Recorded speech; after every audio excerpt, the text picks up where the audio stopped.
Just sanding the skiff, getting it prepped to do. What am I getting it ready to do? Put in the bulkheads, mullions. So I'm measuring the distance from the transom up to where the bulkheads are going to go, and that'll be 44 inches forward because the material is 45 inches wide. And now I'm taking a square so that I can find the bottom of where the mark is vertically. And then I'm going to mark it on the sides and on the bottom. That's what I'm doing right now on the bottom. Just marking a line across and then taking a piece of foam so it bends up against the thing and just lining it up on each of the lines and making the lines. At this point, I'm taking a piece of cardboard and making a pattern that's going to be the shape of the bulkhead. Stay with me. This is messy. All right, so now I'm fitting it in there, and I'm going to use the straight edge one more time so I can get top to bottom a vertical line. Beautiful. See how good I did that? Now, freehanding it, I'm making the shape of what the mullion's going to look like. I have one of these amazing eyes that I can tell distance. I'm messing with you. I needed more beer.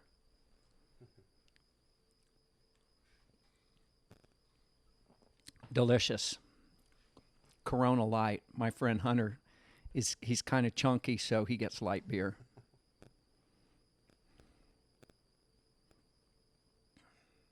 Once again, trying to get everything lined up vertically.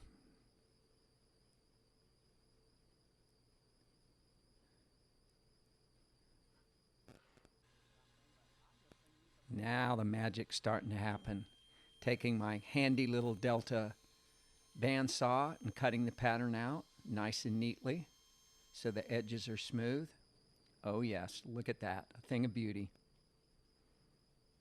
Marking out my foam, which is 3/4 inch air cell, H60, which is plenty strong for building a skiff. Once again, back to the bandsaw, trimming it out.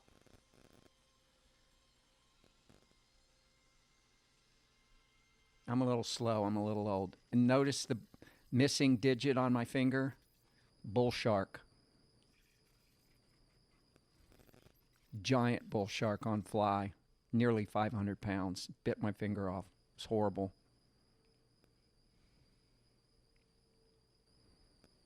All right, now I'm putting a little edge of putty on there. I spooged it both sides so it's kind of coming out in a point, and then just fitting it up against the hull.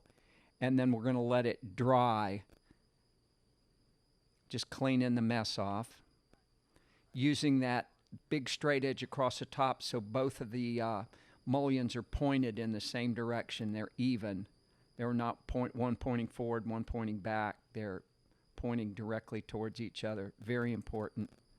Now I'm putting in the putty to radius the mullions up against the boat.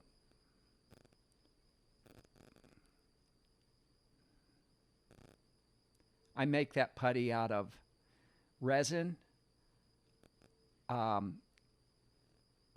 air cell, and Cabacel. Air cell is micro balloons, fiberglass micro balloons, and Cabacel is silica flakes, and it kind of is a nice combination of the two. I use 2/3 air cell and 1/3 Cabacel, and just try to make it like peanut butter.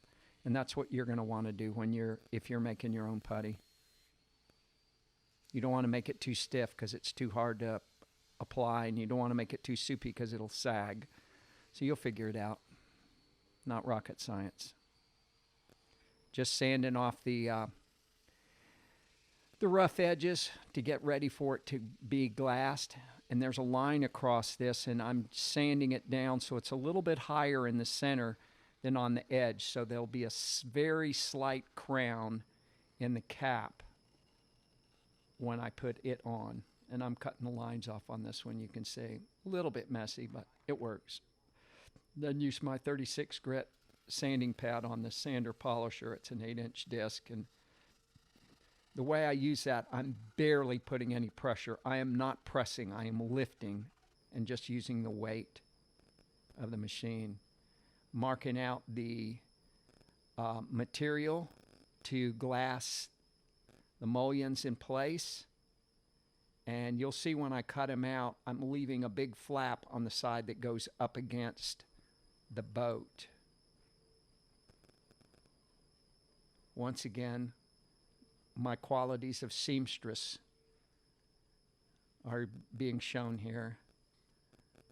Back in my dressmaking days, I did this a lot.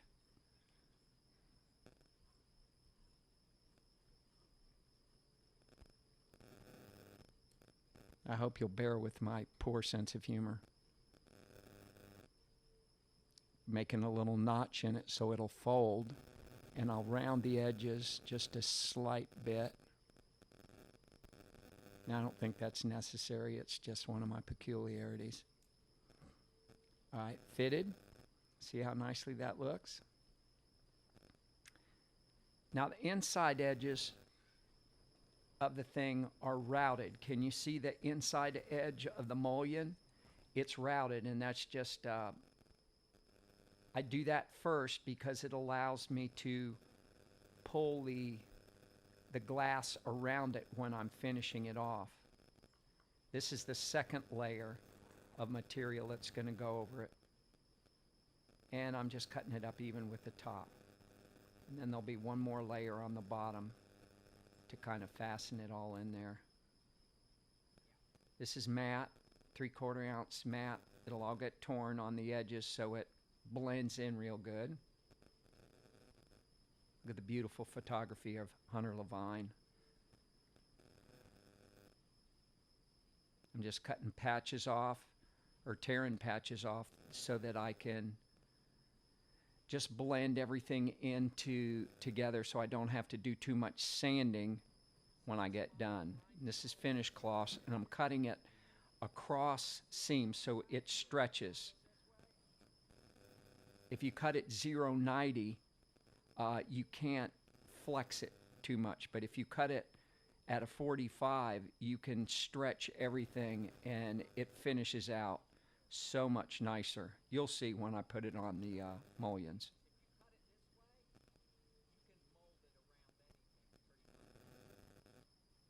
This is 10-ounce cloth that I'm cutting. You may or may not have this when you're building your boat, but it's a nice, it saves a little bit of time in the end in your finish work.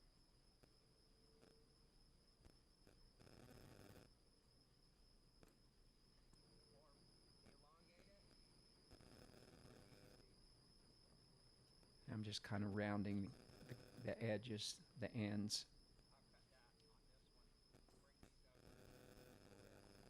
Mixing the resin, 1.5% Cat 11 catalyst to the resin. These little buckets hold about, to that place is about 2,000 milliliters, and I'm putting in 30 milliliters of the Cat 11 catalyst. I'm just kind of cleaning off the hod that I used to mix up the putty on. All right, here we go. Now this is the beautiful work right here. Doesn't this look fun? You'd probably not want to let your children do this. It's a wee bit sticky.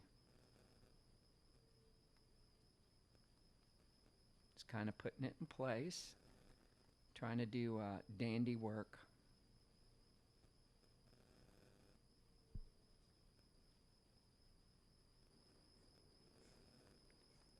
And doing it like this, where I put the glass on there and pre-wet it, makes your job so much easier. Then you just kind of slap it in place and you don't have to push too much more resin through the material. I'm wetting the matte side, and then see, I'm putting the matte side up, and that's the side that's going to go against the boat. Just a little trick that I've learned over the years. Makes life a little more easy.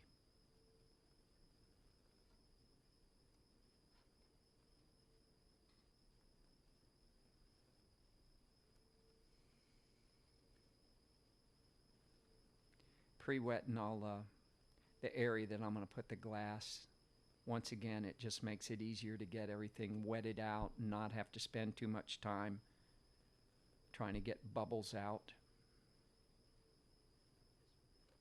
Now that, see the split in that? That's going to be the front edge of that. See, I've tucked it up against the mullion a little bit, gives it a little strength. It's tying the mullion to the floor of the boat. Putting those pieces in. Now the mat, see how it's torn? That's going to cover the edges. We're going to cover it, well, actually, we're going to cover all of it with it.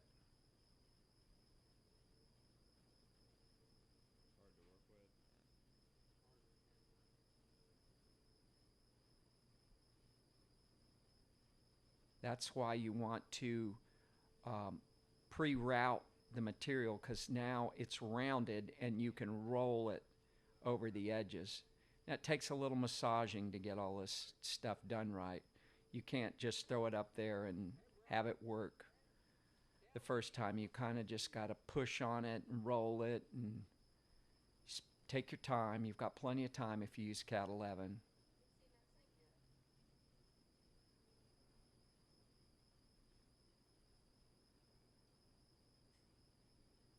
It's kind of a pain in the ass doing this, but it makes a really great, strong product.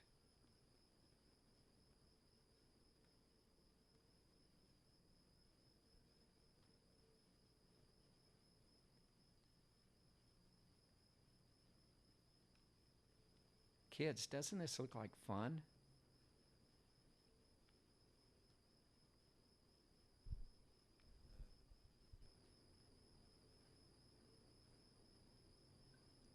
Now on these curves, I use smaller pieces because if you use a big wide piece, it's very difficult to bend mat. Mat is not it's pliable to a certain degree, but when I get to the strips of the 10-ounce cloth that's been cut on a 45, you'll watch that. I can kind of just slide that around the curves. This is requires a little bit more massaging.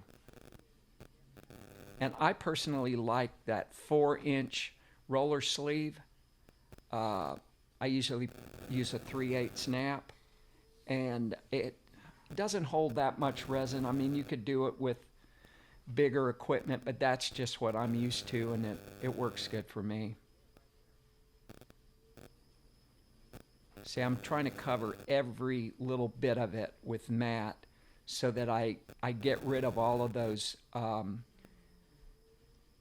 big grooves that are in the 17-ounce material, and this will just kind of smooth it all out. It'll require a whole lot less fairing and sanding by doing what I'm doing. Plus, it's bonding out farther on the hull, which is ultimately will make it a little bit stronger.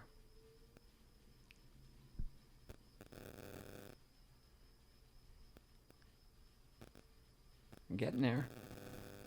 Now, watch this stuff. You can see, look at this stuff stretch. And you cannot do that at 0.90. Impossible. No way. I will massage this until that whole edge is completely connected and smooth. That is a secret. If you gain nothing else, just doing this is one of the cooler things that I've learned over the years. What this is going to do, it's going to make that edge super strong, and it'll look really good when we get done with it.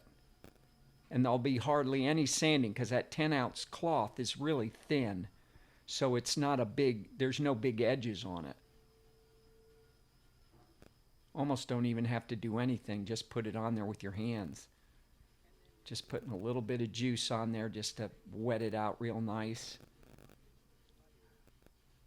And that, my friend, is a good job. Now I'm just taking the ridge roller, and you can actually massage if there's any edges that are kind of high. When you roll it with the ridge roller, you can kind of squish them down and actually taper it, like right where I'm doing, right along the edge of the heavy material.